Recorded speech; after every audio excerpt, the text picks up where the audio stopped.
Indian cinema హిస్టరీలో అత్యధిక లాభాలు తెచ్చిపెట్టిన సినిమా ఏంటో మీకు తెలుసా?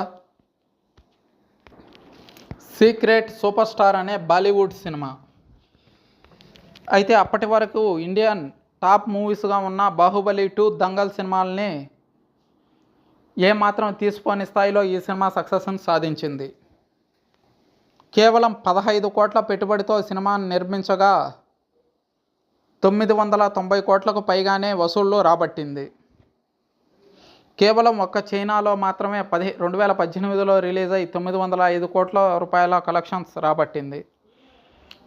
ఇక ఇండియాలో 95 కోట్ల వరకు కలెక్షన్స్ రాబట్టింది. ఈ సినిమాని అమీర్ ఖాన్ తన సొంత ప్రొడక్షన్ బ్యానర్పై నిర్మించి రిలీజ్ చేశారు. ఈ సినిమాలో లీడ్ రోల్ అంటూ ఉంటుంది కానీ హీరో హీరోయిన్ అనే కాన్సెప్ట్ ఉండదు. ఒక్కసారి ఈ సినిమాపై మీ అభిప్రాయాన్ని కామెంట్స్ రూపంలో తెలియజేయండి.